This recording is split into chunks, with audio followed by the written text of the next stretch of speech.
My name is Bob Stewart, and luckily today, because it's been a good 18 years, Anthony, since I had to go sit down and ask for a price reduction from a seller, but I'm going to guess you've had to do it recently. Is that right? Every day, Bob. Every day we're asking for price reductions. I was just in your guys. So Anthony and I are both here in Bellingham, Washington, and Anthony and hopefully our partner Ryan, Anthony's business partner Ryan is supposed to be joining us, but Anthony told me he's the technically challenged of the crew. So maybe we'll get Ryan in here with us, but it's okay. Anthony's, like he said, he's doing this every day. I was in your guys' your office meeting this morning, and you guys start every day by doing what we call power up around here. And one of the things you guys were talking about was your open houses coming up this weekend, and who on the team was going to fill in for open houses. And it sounded like we'd had a couple of houses that have been open more than one weekend in a row around here as the market's starting to shift in Bellingham, Washington. Is that right? Yeah, many weekends in a row, Bob. And that's what we're trying to do as a team, is make an organized open house group that we can consistently provide open houses for our sellers to be happy with our marketing.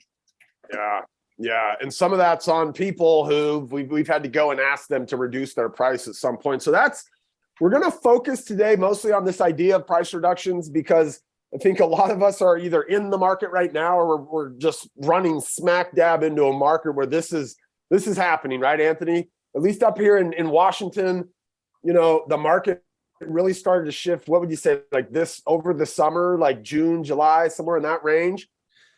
Actually, I'll tell you the exact date, Bob. I went on vacation in April and I came back in May, and nothing was selling like it was in April. So for us in Bellingham, that's where it hit.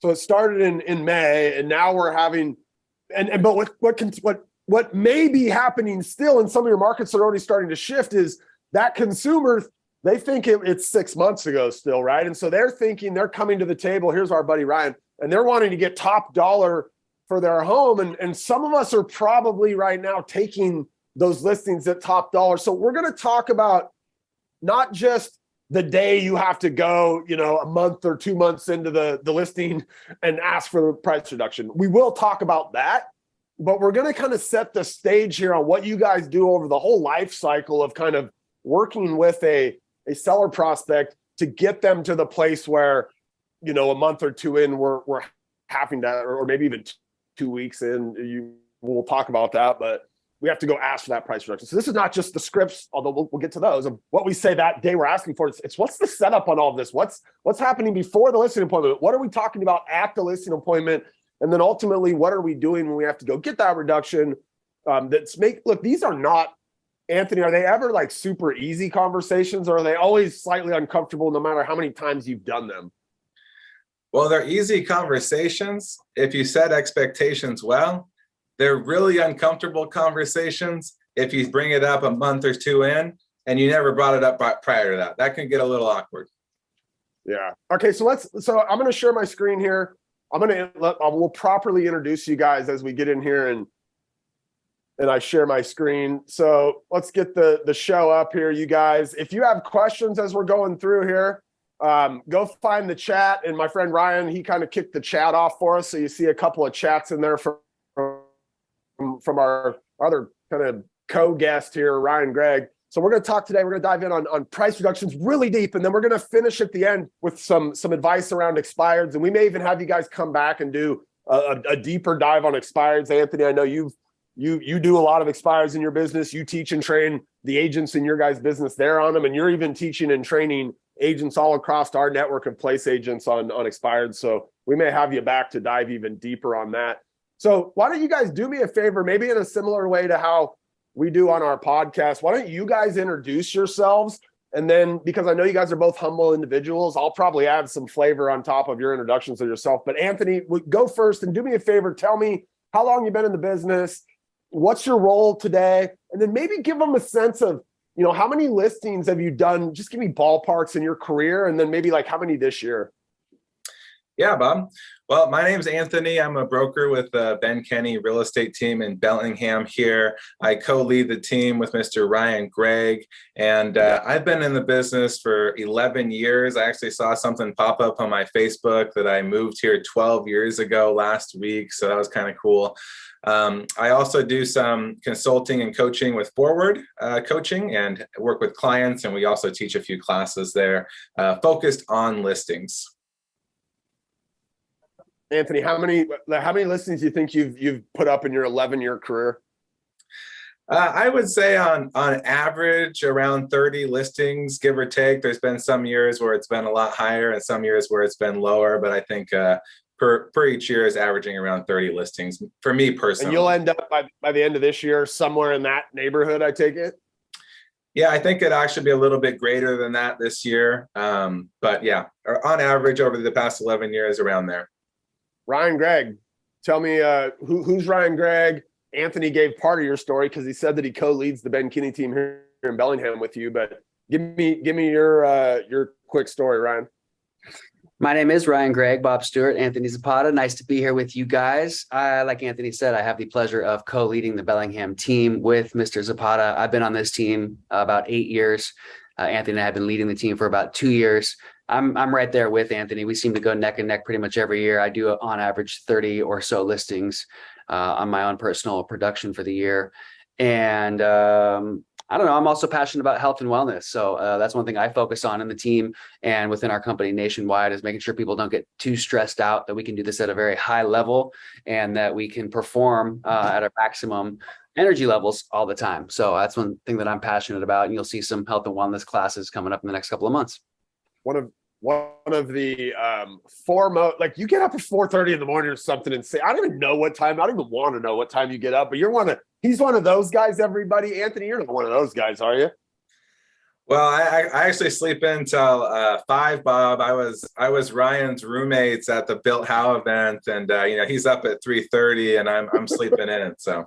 Well, and that way I can get the canceled expireds first. Yeah. We'll talk in a little while. When do we call those canceled expireds, right? We do have to kind of get out of bed a little bit early to make sure we're the first ones up. All right, let's just dive in here then, you guys. And I want to talk for a second about before the listing appointment. And, a lot of this today, I have no expertise and we're going to lean heavily into you guys. I happen to have a little bit of expertise in this department. And so I pulled up something, and this is coming right out of your guys' database here. I'm inside of the Bellingham team's database. This is a Brivity account that we're looking in. You may or may not, the people listening today may or not be Brivity clients, but I hope in your business you have some kind of a tool that can start to educate your future seller before we ever go sit down in the living room with them and take the listing.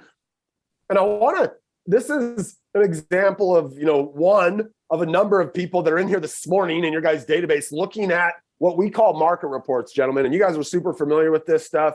But Peter Brown was in here 24 minutes ago, and this has been a little while since I added this or I loaded this. So if I had reloaded it, he'd be in here an hour ago now. But if we pull up Peter's activity on this market report, what we see is somebody that's probably going to become a listing for us at some point here on this Bellingham team. He's going to list his property at 4415 Witter Road, and that might be this month, it might be next year, it might be 5 years from now. But here's what I want you guys to realize. When this gentleman comes to the table, when Anthony gets a chance or Ryan gets a chance to sit down at the table and try to convince him to put his most valuable asset with us, right, and get the most money in the least amount of time, he's going to be super educated, isn't he, Anthony? If we look at this guy's behavior, he's not unsure of what's happening in the real estate market right now. In fact, Anthony mentioned right around in here, right? Anthony went on his honeymoon back here in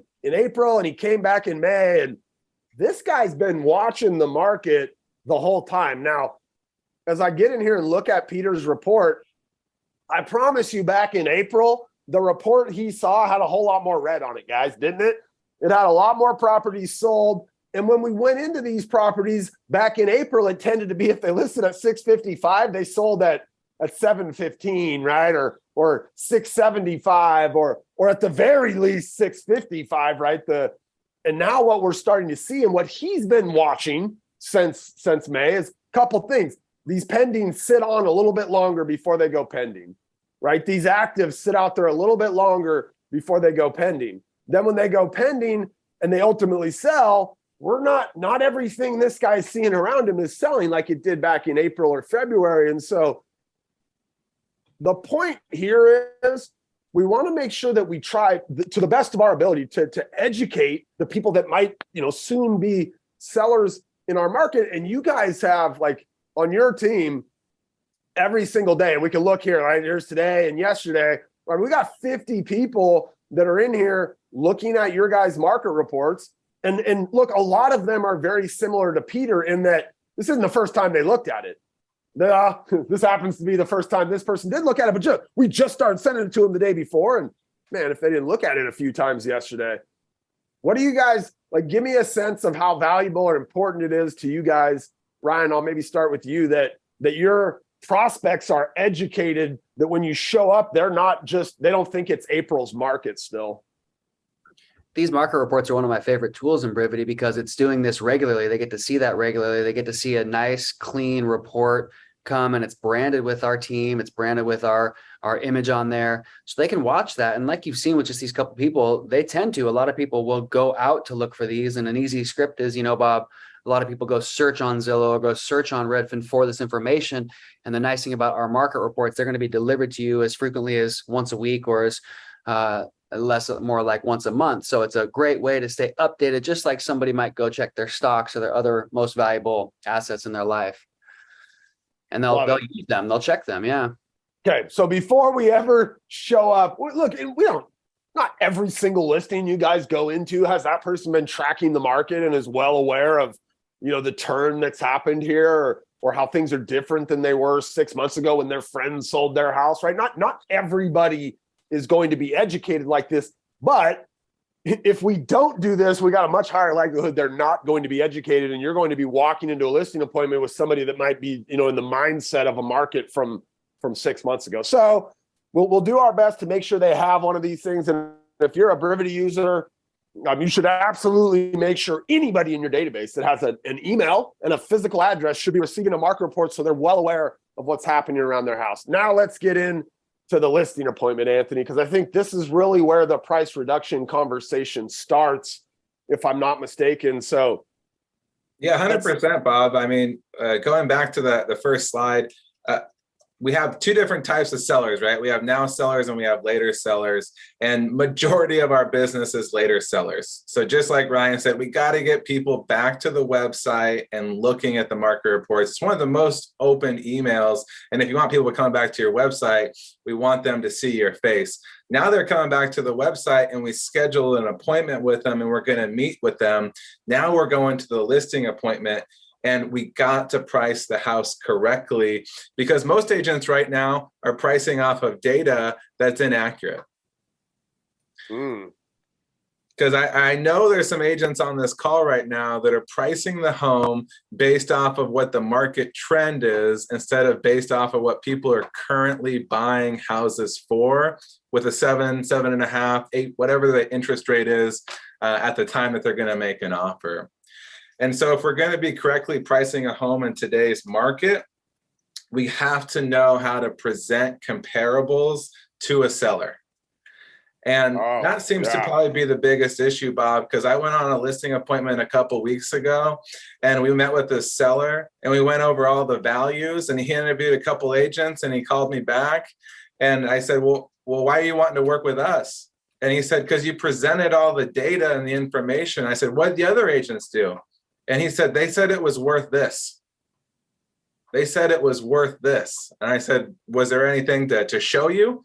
He said, no, they just had a price range with a couple addresses on there. Okay. So look, and your guys on your team, and Anthony, the way that you learned how to do a listing presentation, we're very structured in the way that we show up and present our presentation to them. But specifically around comparables, how do you present comparables to the seller? Like, what does that look like? Well, Ben always said we're going to do the same thing that an appraiser is going to do, maybe just not to the full extent of, plus or minus for every little thing. But we're going to be looking at a comparison approach. And our goal here is to get 5 active properties, 5 pending properties, and 5 sold properties, and to see how long those actives are on the market, how long the pendings are on the market, calling all the listing agents, finding out what they pended for, how many offers they got, how long it took, what the contingencies were in the offer. And then obviously we have the sold data, but we can't be going back too far, because if we're going back to January, February, March, our information is probably going to be a little inaccurate on what's happening with the market. So making sure we can have a 5-5-5, and I know everyone's market's maybe not allowing for that yet. It might be a 2-3-10 or something like that. But we need to make sure that we have data that we can present to them. And then not only are we going to be presenting it, but we know all the information in and out. So when they ask us a question, we can really dig in on making sure they understand how this can be a comparable to their house, Bob.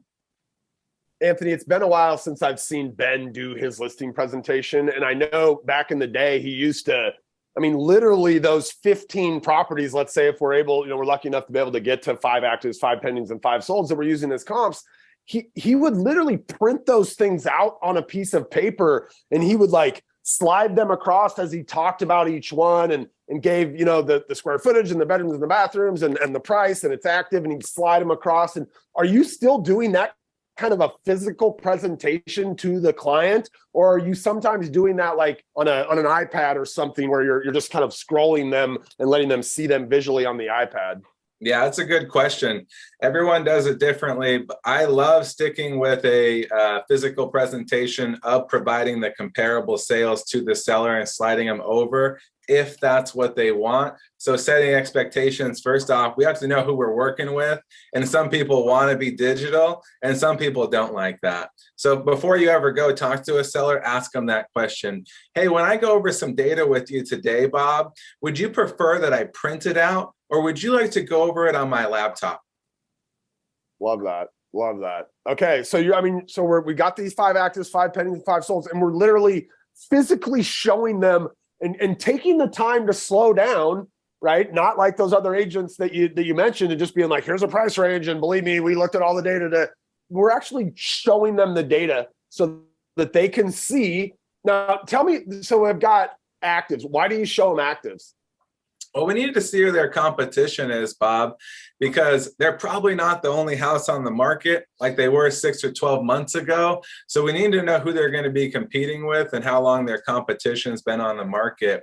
And I'm going to present every single one the same way. So I'm going to say, hey, Bob, we have 3,500 Ridgemont here in Bellingham. It's a 4-bed, 3-bath, 2,075 square feet. It's been on the market for 90 days, originally listed at $569. They've actually dropped it down to $535.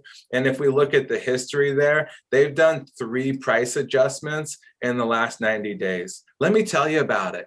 And I'll go into the marketing remarks and I'll read the marketing remarks and I'll really push on those things that are similar to their house. Tastefully updated floors, granite countertops, new roof, whatever that might connect with them that's similar to their house, because we're really trying to get them to see what is a comparable, because I'm not choosing the price, Bob. The seller chooses the price based off of the data we provide. Love it. Okay, so we've got actives. We're trying to show them who their competition is. What's important about the pendings, and how are we kind of presenting those, and how are you framing the pendings? Yeah, I'll go ahead and slide over the actives to them on their side of the table. If we're doing it the old school way, I'll go ahead and start with our actives. I'll move down to the pendings. I'll say, here's the properties that a buyer's made an offer on in the past 30 to 60 days. Now, this is really good information because I actually called the listing agent and I got some additional info on where it came in at. So it was listed at this price and it pended at this price, but little do you know, it actually accepted an offer at this price. And they got through the inspection, and they're still trying to get through the inspection or whatever it may be. And I'll present those to them. But the most important one is getting over to the solds, because that's the accurate data. And I make sure they understand when it comes to sold properties, an appraiser doesn't use active or pending. These are just for our knowledge to know where we're going to be headed. But the sold ones, the appraiser is going to use that. And I brought you 5 today, Bob, and we got to pick out the top 2 or 3 because an appraiser in our market, they only use 3 comparables. And then they take the average of all 3 of those to come up with a number. And I'd hate for there to be one comparable that was similar to yours at a lower price that we didn't use, and we missed that average, and we actually had an appraisal issue. And in some ways, the like those comparables are going to end up determining, in most cases, because most of our buyers today are using financing, like, are we even going to be able to get financing on a property? Because we're going to end up being compared against these other sales around us, right? Yeah, and we talked to the team a lot about this, Bob, but the one thing, comparable sales to you, me, Ryan, everybody on this call, that's realtor talk. Comparable sales is not a term you guys need to be using when talking to a seller. That's like me comparing Bob's children to Ryan's children. There's going to be a problem there. I'm going to offend one of them one way or another. So what we want to do is we want to say, hey, Bob, these houses right here are what buyers are going to use to determine what they are willing to offer on your house. So we got to go with the data approach and then let them know buyers are using the same data on different websites like Brivity, and they're getting this information to determine how much they want to offer on your property. One of the things that I would assume that, the reality is, by the way, that most of the people you go in and sit down with, they don't interview anybody other than you, Anthony. But we do, in some cases, get in these scenarios where they've had somebody in before you or they've had somebody in after you. And I'd have to guess not very many of the people that are coming in before or after you are going that extra step with the pendings where they're calling into and trying to get information out of that listing agent to kind of bring something additional to the table that, like, do people ever comment on that? Do they ever say, wow, nobody else has ever done this, or the last agent didn't have any additional information about the pendings? Like, is that you ever hear that? I don't hear it very much, but I know that they're not doing it because what they're doing, Bob, is they're getting an hour ahead of the time of the meeting and they're going ahead and putting all this information together and they're rushing out the door trying to get to the appointment on time. So we need to make sure that we don't do that like a typical agent. We actually do this the day before and we look at all the data. I actually like to, if possible, a couple days before, pull up the data and have an idea and then come back to it again. Because sometimes it can get a little overwhelming on those tough priced houses. And when I come back the second day, it really puts it into perspective. Ryan, you doing anything different there? Is that's a pretty, I mean, I know we do this, you guys have a very kind of refined model on it, but anything you want to add to the presenting of the active pending and sold? Anthony is spot on with that. And I think that you can say in addition to that, and Bob or Mr. and Ms. Seller, a lot of agents aren't going to call that other agent to ask information on the pending property. And one of the things about working with a top agent like Anthony and I is that we have good connections with the other top agents in town. So they're going to openly communicate with us on what the pending property is pending at, because they will likely call us and ask us the same point at the same time. So it reinforces the fact that we're a top agent and the top percentile of agents around here. And then Anthony, I think you touched on this, but just to be clear, Shakayla asked, how far are we going back specifically with like sold properties on looking at how they compare? Yeah, well, we know in our market, and I don't know if it's different in other markets, but most appraisers are going back 0 to 90 days, and sometimes they'll hit on 180 days back on those tough to price houses. So what I would recommend is try to find stuff that's closest to the most recent market.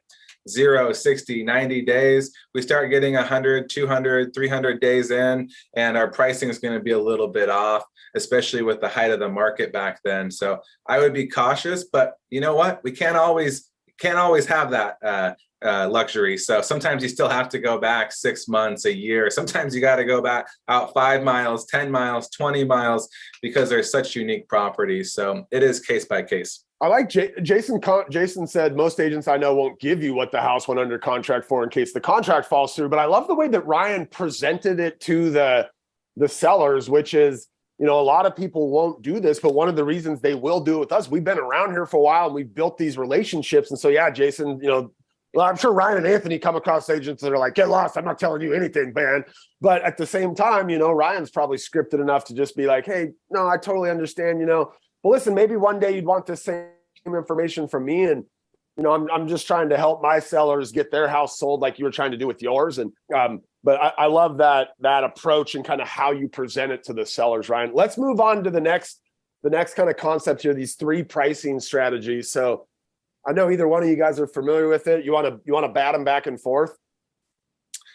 Sure, we can talk about the pricing strategies that we like to set up with our sellers. At the end of the day, we want to make sure we give sellers options, because if we come in there like the average agent and we say, hey, here you go, here's your price, here's what you can sell it for, and here's how long it's going to take, they're kind of in a corner. And it doesn't feel good being painted back into a corner saying, this is all I can do. So we want to make sure that they have a few choices.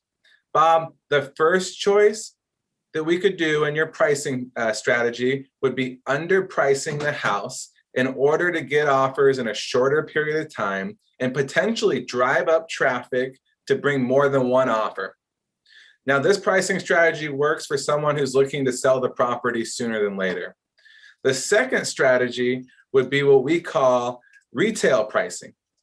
And retail pricing is actually going to be pricing the property above what the data shows in order to try to get the most amount of money out of your home. Now, the risk with that is it can be longer days on market, multiple price adjustments, taking it off the market, putting it back on the market to try to make it look fresh. And it can sometimes get you less money. Now, the third strategy is going to be pricing to the data. And I brought over these 555 comparables for us to look at. And we found 3 or 4 that were really, really close to yours. And it put us in this range.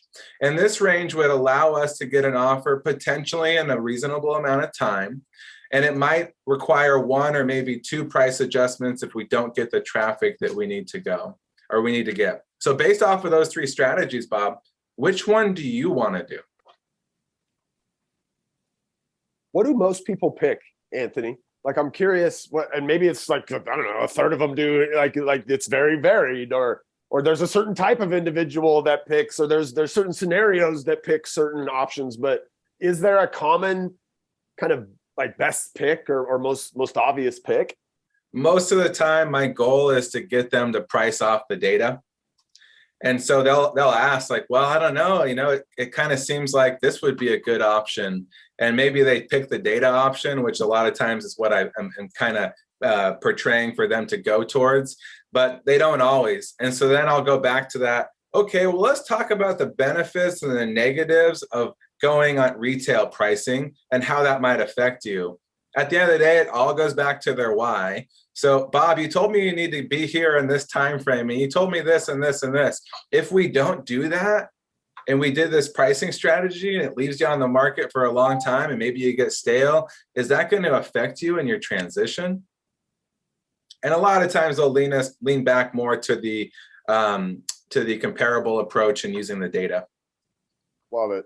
Love it. Ryan, anything to add on the pricing strategies? By the way, before you answer that, like, Anthony, it's clear to me that you know how to do a listing presentation. Like, I know you, Anthony, very well. So there's always kind of the business scripted Anthony and the freewheeling bump into the office Anthony. And clearly you're in that like business mode when I hear you deliver. But like, this is like second nature for you, right? And you've done 30, I to do 30 listings, you probably got on 45 listing appointments a year for 11 years, right? You got 500, and you teach this and you train it. And I mean, clearly I just hope everybody gets that. Like, you're not showing up at the house, frazzled an hour before and you're not sure what you're going to say. And one listing appointment's different than the next, which is different than the next. It's a very methodical approach each time. And I mean, your listing appointments are probably 90% similar from appointment to appointment with a little bit of 10% variation based on who you're talking to?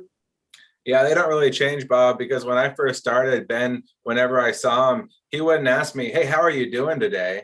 He'd ask me, do you have the listing presentation memorized? That's what he'd ask me every single day, because he knew how powerful listings are and how much leverage they are. So that's all I did. I just memorized the listing presentation, and this is my 11th year on the team, getting into 12 by this next year. And all I have done is focus on listing presentation, and we do scripts every single day. Bob was in our office today. We were doing scripts every single day for the past 11 years. I practice scripts. Love it. And we never stop because we know how important it is, because we work so hard making so many calls to get in front of somebody. And so when we get in front of somebody, we don't want to lose that. We want to make sure we're going to do whatever it takes to get it signed on the spot. And ultimately, this pricing strategies really comes down to their motivation. I had a seller that said, I really want to be out of this home by the end of November. So of course they followed the data and they chose a strategy that was going to get them out of there by November, which was the pricing to the data. And I love the quote, data eliminates drama. Another realtor told her her home was worth $880. I suggested we go into $825. We had an offer pending in a week, and she was super happy about that. We looked at the other properties that the other realtor had brought over, and I questioned some of them. And after she looked at them, she questioned them as well. And she thought, there's no way I can get $880 for this home. And I think it's really important that we stay away or be very mindful of the sellers that say, well, Bob, if I could get this price, then I'd put my home on the market. And that was like last year and earlier this year that we could test the market. You got to be really careful of testing the market and testing prices right now, I think. One of the things that both you guys kind of hit on there is the idea of, like Ryan, you said we work so hard to get to the point where we're at that kitchen table doing that listing appointment. Something Ben always says to us rings kind of true, which is don't practice on your clients. Right? Like if you're not polished and practiced on that listing presentation, which we do by memorizing it and learning it, and ultimately on your guys' team, you actually have people like test. Like before we just unleash people to go out and sit down and list properties, they have to test with you guys to make sure that they do have that presentation nailed. So, if you find yourself out there using a script for the very first time or saying something for the first, something Anthony or Ryan says today, and you're like, man, I'm going to use that. Maybe not use it for the very first time while you're sitting down there in a position to potentially botch that script and lose that listing, right? Agreed. That's for sure, Bob. Anthony, why does this matter as it relates to pricing? Well, I know on this call, everyone's different in your markets, and there's probably some people in here in high-end $10 million markets and people in here in $100,000 markets. But in our location, really understanding we have price ranges where properties are still going to sell fast and other properties are going to sit for a long period of time because you have to bring a lot of cash to it, and it's a jumbo financing at a different rate. So I think it's just really important that we have the seller understand based off of their price range where they sit and how that could affect them. Because if you don't know how jumbo financing works, then you need to go talk with some lenders and get educated really quick on how that's going to affect your seller, instead of sitting in there and saying, well, I don't know. It's weird. You're not getting any offers on your house. Well, yeah, nobody can afford that. Yeah. So Ryan's saying on that 700 to 900,000 range is tricky for you guys, Ryan, because that's the start of the jumbo range, and a lot that's kind of, especially with interest rates having rised up now, and it's this tricky price point where a lot of the people that might have been able to afford that house a year ago, let's say, can't afford that house today, right? Yeah, knowing the loan types, knowing the difference of a jumbo loan versus conventional, like Anthony said, is very important when you're meeting with a seller, because a person buying a jumbo or using a jumbo loan has a lot more requirements than the conventional loan. If the seller is at that kind of borderline price point, it's going to be a different conversation with them, and they should know that, and you should be familiar with that. Do you guys ever, like, is there consideration kind of when I'm right at that point where if I was going to like price it on the jumbo side, that's when you're really starting to have that conversation, right? You're like, look, I know you'd like to get whatever that, threshold 825, but man, if we could be on this side of that jumbo line, it opens up the pool of potential buyers. Like, I mean, is that ever a conversation you're having, like kind of specific to jumbo versus conventional? Absolutely. Yeah, Anthony, you agree on that?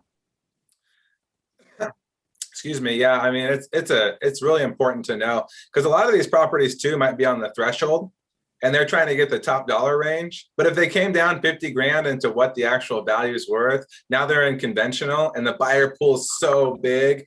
I mean, this buyer pool is huge. So do you want this buyer pool, Bob? Or do you want this buyer pool that'll bring in an offer in a shorter period of time with the least amount of contingencies. Again, it may have to do with what their motivations are, right? Somebody that needs to be out like Ryan's person did by November may be more likely for that to be a factor and drive their decision. Because at the end of the day, like you said, it is their decision what they're going to list the house for. I mean, it's your decision if you're willing to take the listing at what they decide they want to list it for. But all right, setting pricing expectations using the bullseye. I love bullseyes. I'm an old dart player from back in my 20s. Used to be out there chucking darts. Like, everybody loves a good bullseye. What's the bullseye? Well, the bullseye is also taken from additional data that we use, Bob. I'm sure everyone's on the call is starting to realize we're coming from a data-driven type of sales. And the bullseye, I just actually sent you an email, so you might be able to pull it up on your screen here in a second if it's still loading. But basically, these are stats from the National Association of Realtors. And the way that I would portray this to a seller is I'd be like, Mr. and Mrs. Seller, I provided this chart here that actually shows where buyers come from and if they will or won't make an offer based off of pricing. And so I'd like to just go over this with you really quick, because it's going to be something that we talk about here in the near future if we don't have an offer right away. And so obviously, if we're getting offers, we're priced right. We know that. And they might not be right on price. They could be above price. It could be at price, or they could be 2 to 3% less than price. If we're not getting offers, but we're getting showings, that means we're off by around 4 to 6% of the current value or the current list price. Now, if we're getting drive-bys, a couple people called me off the sign, a few people visited the website, but the traffic's slow, we know we're around 6 to 12% off on the value. And if it's just dead, stale in the water, and we're not getting anything, Bob, then we know we're 12+% off on value. Wow. So this is a simple way that we are portraying it visually for a seller to see and letting them know this is actually a study done by the National Association of Realtors that releases it every year in December for realtors like myself to review to know how we can help sellers get the most amount of money in the least amount of time. Wow, this is really powerful. Listen, if you're on this call, Anthony, are you okay if I send this out to the folks that joined us for the call today afterwards as part of the yeah, go ahead and give that out to them. All right, so I'll make sure you guys, and you're gonna have to maybe duplicate this thing or cover up his little Powered by Place logo there, but would love to make sure you guys get your hands on this, Ariel, and some of you guys that are joining us. This is really powerful. And Anthony, this is obviously, we're talking price reductions today. I mean, this gives you that framework later to come back and say, hey, remember, it's been a couple weeks. We now have this data to go look at. Right. And here's what's been happening. And remember what we said is, gosh, if we've had a whole bunch of showings in the last 2 weeks, right? We've had 30 people come through the house, but we haven't had one offer, right? We're probably not that far off. We're 4 to 6% off, but this is really, really powerful. Who likes this? Kurt says, yeah, this is great. Ariel said, thank you. When I said, we'll send it out. What do you guys think? Like, this is really, really powerful stuff. Well, the nice thing about this chart, Bob, is it already sets you up for an either or question to close for the price adjustment. So we're now 2 weeks into it. We set these expectations up, and I'm all like, Bob, which would you rather do? Would you rather do a smaller adjustment at 4%, or would you want to be more aggressive at 6%? There's no other options. It's either 4 or 6, Bob. Which one are you going to do? Yeah, love that. What kind of close did you call that? We call it an either or close. The either or. You guys, it was funny when I was in your office this morning, I saw a list of like types of closes, and it was for the appointments, but like literally one of your agents behind their computer monitor had the assumptive close, the win-win close, the either or close. There was all these different types of closes that we use for the appointment, and you're clearly tapping into that concept of the different types of closes for a price reduction. I love that, the either or. All right, let's the bullseye. That is so good, you guys. That is so good. All right, let's jump back here, and maybe this last kind of tactic at the listing presentation itself before we jump over and talk about like how do we actually go ask for the reduction. So what's take longer listings? Why is that important? Well, I had a lot of people that always ask me, well, we only want to do 3 months, or we only want to do 4 months or 5 months. It's just too risky. Ben taught me years ago, no, don't take a listing any less than 12 months. And now in a changing market like we're in now, we got to consider even longer for these residential type of properties. And if it's vacant land or something like that, consider 24 months, maybe even longer, because we know some of these can be more difficult to sell. What I don't want to happen is a seller gets motivated after our 3-month contract, ours expires, they put it on with another agent, and they listen to them because they got motivated. So we need to hold this contract as long as humanly possible.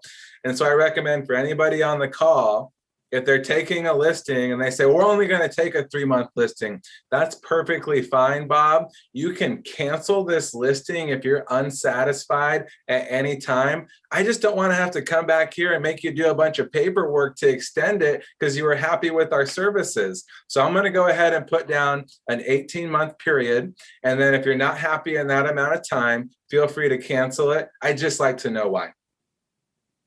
So you just drive right over the top of their request. I mean, you acknowledge it clearly, but you tell them why, and that's like you would literally let them out of the contract, right? Like you don't want somebody in your world 4 months in that hates you and is miserable and doesn't want to be a part of this process anymore. Like you're more than willing to let them move on and try to find somebody that they'll listen to, because obviously they wouldn't listen to you, but. Right. But you definitely just come over the top of that, and you're going for 12 to 18 months, no matter what. And then trying to kind of validate for them why that is. Yep. 100%. Obviously too, there might be a tougher seller. So this could be a different, like maybe you do take a 12-month listing if they're more reasonable, but if they're especially starting out with the retail pricing, then you got to be very careful about taking shorter listings. So my recommendation is 12 to 18 months.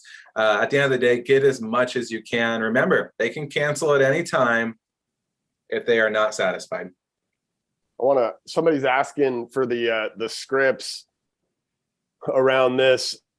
I'm going to find, so you guys, I've actually had Anthony come and do a presentation where he did the listing presentation. I think both of you guys have done this for me. Uzi, what I'm going to try to do for the recording, when we send the recording out of this call to you guys, I'll make sure that bullseye's in there. I will also have our team find a video of Ryan or Anthony doing the listing presentation, so that the written scripts are one thing. I think it's important, though, that you have the listing presentation itself, so that you have the context for all of those scripts. So, Uzi, we'll get you guys the video of one of these two gentlemen doing our listing presentation, and we'll include it in the stuff that we send out to you guys at the end as a thanks for joining us. All right. So when is the right time to reduce the price, Anthony? Like, what are some of those factors for what we're looking at here?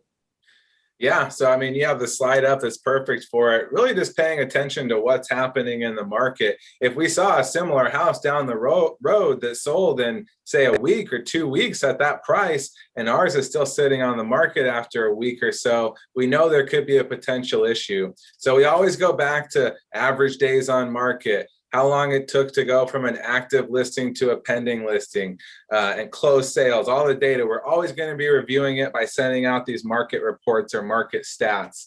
And then we got to go back to that bullseye. Hey, we've been on for a week. There's been 0 showings. That's a problem, right? Like, it's our job to tell them that's a problem. It's not our job to sit back in the office and pray somebody brings us an offer. So we're going to be looking at our online activity. We're going to be looking at our offline activity. We're going to be looking at our feedback from the buyers that took a look at it. We're going to be asking the agent that showed it for feedback as well. Like, well, I know your buyer didn't like it, but what do you think? Did you think the price was high? Do you think it was comparable? I had an agent that looked at one of our listings the other day, and he toured 15 properties with his buyer that day. I said, holy cow, you obviously know what's going on in the market. You toured 15 houses in one day. How did ours compare? Would you write that for me in an email? I want to get this and take it back to the seller so that they can see what's going on. You guys, I actually pulled this right here out of, so this is your guys' Brivity. This is a look inside of a transaction inside of your team's Brivity. And this is all of the feedback on one of the listings that you guys have had on the market for about 6 weeks or 8 weeks or whatever it was. So you guys are collecting this feedback. You guys are entering it into the transaction on Brivity, which is delivering that feedback back to the sellers. But then you're also making sure, Anthony, that they're getting it, right? It's one thing for the portal or the platform at Brivity to deliver that to them in an email when it came through. But it's another thing for you to sit down and talk to them about that, the feedback you've been hearing from the people coming through, or the people driving by, or the people that showed it but didn't make an appointment. Like this one literally has something. We think the price is a little bit high for the condition of the house. House has some potential, right? Like this is not you now coming and saying, hey, I think the price is high. There's a bunch of other brokers and potential buyers who are giving them that feedback. That's right, because I don't choose the price. Ryan doesn't choose the price. Bob doesn't choose the price. The market chooses the price. And this is what the market is telling us based off of our week, 2 weeks, 3 weeks on the market. So if we're having activity, great. We can go after a couple weeks and look at a price adjustment if we're not getting the offer within the first few weeks. I would not be waiting 30, 60 days to try to do a price adjustment. We need to do it in a quick amount of time. Now, if we're getting the interest or we're just not getting the offers, maybe we hold it off that second week before we do the adjustment. But at the end of the day, we need to get in that conversation about price adjustments right off the bat, because this doesn't need to be a surprise to them. Well, what do you mean we need to reduce it by 10%? This needs to be brought up front within the first few days or week. So that way, when week 2 hits, no big deal. They'll probably bring it to you and say, well, I think it's time to reduce the price based off that chart you gave us. We were thinking we'd be in that 4 to 6 range. Is that what you were thinking?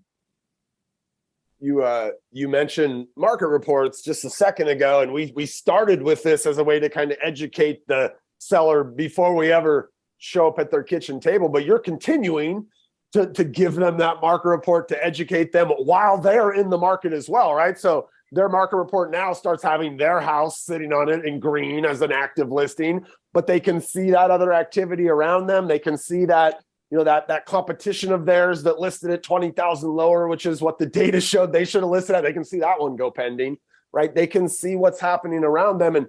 But I hear you saying you're not like passive, like when you send the showing feedback, right? And Brivity sends that out. When the market report goes out, you're not passively sitting back and hoping that they're catching those signals on the other side. You're kind of highlighting those signals to them, correct? Yeah, and I think it's important too, where most of us probably make the mistake, Bob, is we get nervous and we don't talk to the seller. So all I ask for anybody on this call, if you want to get really good at price reductions, over communicate with your seller. If you were talking to them once a week, it's not enough. You need to be talking to them twice a week and giving them information so that they know you're doing everything you can to get an offer. If you talk to them after 2 weeks, well, you already messed up there. You need to be talking to them as often as possible to stay top of mind. And a lot of times, and Ryan will probably agree to this as well, they'll bring it up when you over communicate. I agree. I think this is like I can tell you what you want to hear versus what you need to know, market and conversation. And going into 2023, like I think everybody's success is going to be determined by their ability to have difficult conversations.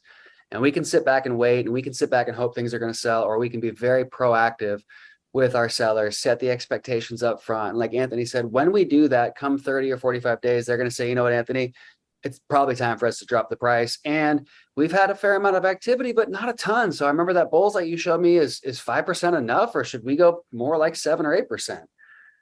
You know, I talk to my sellers every single Monday, and I'm pulling up those market reports every single Monday, and I'm going through all the feedback every single Monday. I think they've got it, but I want to make sure they've heard it from me as well. And I'm showing them, I'm saying, hey, remember that property we looked at when we priced yours? That one had an offer accepted on it, or that one didn't have an offer accepted on it. And I'm going over all that stuff with them, and I'm communicating, saying, like it says here, 1 to 2 times. I joke saying, Bob, we're going to become best friends when your home goes on the market, because we're going to talk every day in the first week. And after that, it might be once or twice a week following. But at minimum, you're going to hear from me in addition to what you see behind the scenes in Brivity. Yeah, so you guys are using the transaction. I mean, your team is using the transaction elements of Brivity. So these people every day are getting an email update the marketing activities and the different things that we're doing to try to get the house sold.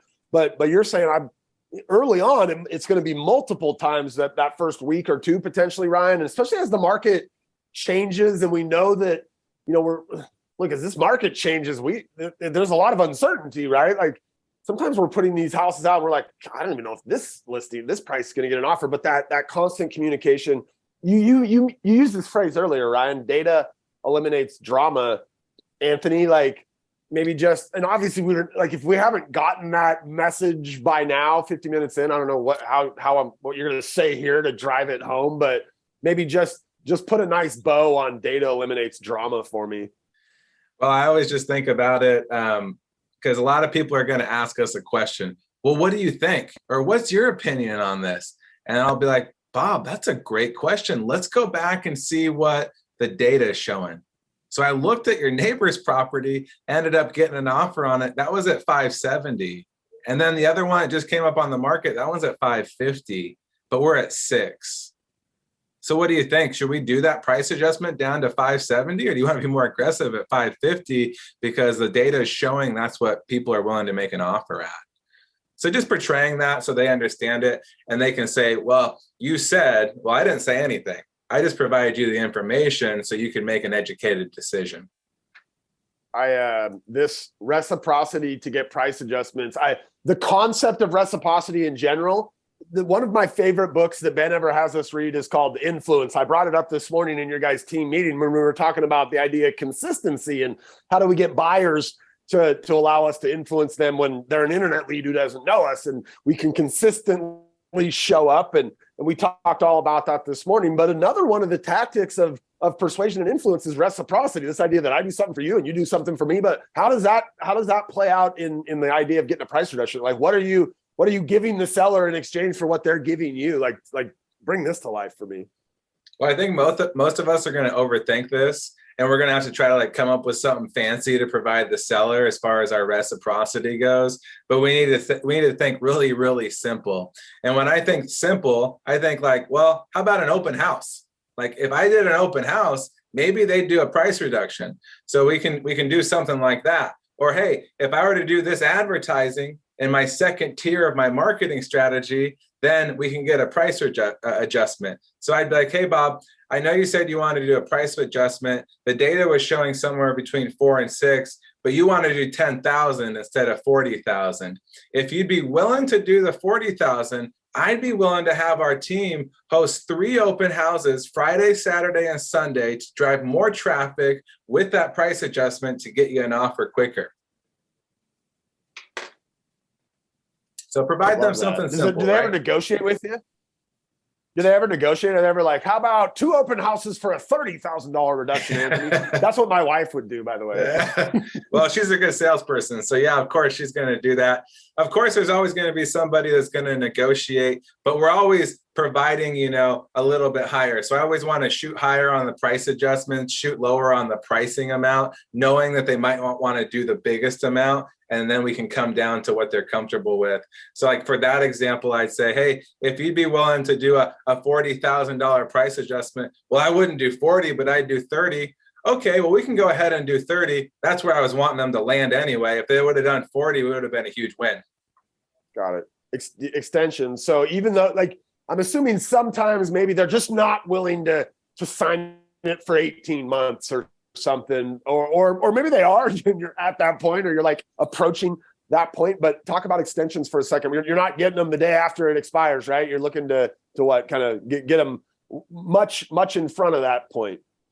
Yeah, I think that's probably where most agents go wrong is, this week the listing expires. Actually, tomorrow the listing expires. I better call the seller and tell them, and then they're confused on what's even going on. So, but the majority, because we're going to get into canceled expires, the majority of the canceled expires that Ryan and I called, they're like, I didn't even know it came off the market because of the lack of communication, right? So we need to make sure that we're doing this in advance. I'd recommend a month in advance. to make sure we can set this expectation to get it signed. If we can't get an extension signed, we need to try to keep the business. There's going to be people this time of year, we're waiting until the spring, we're taking it off for the holidays, whatever their objection is, and we might not be able to get past it. But what I don't want to happen, Bob, is they list it in the spring, like they said they were, with another broker. So if I can't get the extension, then I want to at least get the listing contract signed with a future date, something in writing, an email, something in writing that allows me to say, hey, I have a agency relationship with this person and I will be helping them in the future. They just had to take it off the market. Got it. All right. So listen, I mentioned I'd love to have you guys come back and we could do a deep dive on expireds. And look, a year ago in Bellingham, Washington, I don't know, like 2 expireds a week or something, right? Like they just weren't a thing. But you guys have been in a market, Anthony, when you started, there was plenty of expired listings back in 2011 floating around Bellingham, Washington. And it is starting again here now. We got a couple minutes left. So I want to ask you guys maybe 3 particulars about expireds, and then we can have you guys back at a subsequent date and just dive in deeper on this. First question about expireds.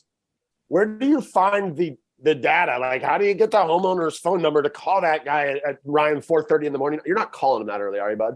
Like, where do you get the data? I'm not calling him, no, but I'm looking at the MLS before I come into the office and beating anybody else that might be getting there at 8 or 8:30 or whatever. I got those numbers ready to go. Yeah, well, we're lucky, Bob. In our MLS, a lot of the listing agents don't do a good job, and they actually put the seller's information in there. So we just call them. It's an easy layup for us to get in touch with them. But there's a few different ways you can do it. I know a lot of different MLSs don't even allow for that data. There's different rules around it. So you could use different systems like Mojo, RedX, all these different companies. If you want to pay for it, that's one of the simplest and easiest ways to pull up the data. I've also seen people, and we've done it in the past, Dan Stanfield, I think is his name. You can go ahead, contact somebody that does reverse lookups, and you can go ahead and provide him a list with it, and he'll get you, 2, 3, 4 numbers for every single person on the list. There's cost to it though. So if you're wanting to build a business around this, just figure out what your budget is and probably go with the one that's the most easiest, because a CRM like that, like Mojo, it's super simple just to plug and play and auto dial. All right. So my second question, what do you say to him, Anthony? You call up an expired, like, give me that what's your go-to, bud? Well, the scripts never change, Bob. So ring, ring. Hey, Bob, this is Anthony with the Ben Kenny real estate team. And the reason for my call is because I saw you had a home at 123 Main Street that was taken off the market. And I didn't know if it had sold or if it's still available. Yeah. No, we didn't sell it. That agent, I don't know. It's still available. So I went in there with that's my intro on every single one. I went in with an either or question. We know it's still available. Like 99% of them are still available. There's a couple of them that may be sold right when it expired or canceled and the agent didn't update it in their MLS. So that either or question, like we talked about, leads us into, yeah, it's still available. And then we always talk about on our team, focus on their why. Well, what was the reason you had it on the market? Where were you going to be going? What's important to you about that? What does that mean to you? What will that do for you? So we can really figure out what's going to motivate them that we can push on and focus on to get an appointment. Ryan, you do anything different, or are you a very similar opener? I'm the exact same. That's how we were both trained. So I do the exact same thing because it works, and follow that plan and find their motivation and try to get the appointment as quick as you can. When are you calling these people? Like literally the morning, like it expires on like yesterday and I'm up there is it 8 a.m., Ryan? Is it what's too early, and when are you calling? Well, definitely every day. I want to look at those every single day. It's one of the first things that I do. And then I don't typically call much before 8, maybe 7:45, but my rule is kind of like 7:45 or 8 o'clock. But I have them ready. I'm not searching for them at that time, but I call them every single day. And I also look on the weekends. Yeah, if you want to build a business around canceled, expired listings, like Ryan said, he's not looking up the data right when he gets in the office. This was pulled up the night before. He already has that. He'll get a couple of the last second ones that came off at midnight, and he'll be ready to call them first thing in the morning. The people I've seen be the most successful, not just in our location, but across the nation, they call early. They call between 7 and 8.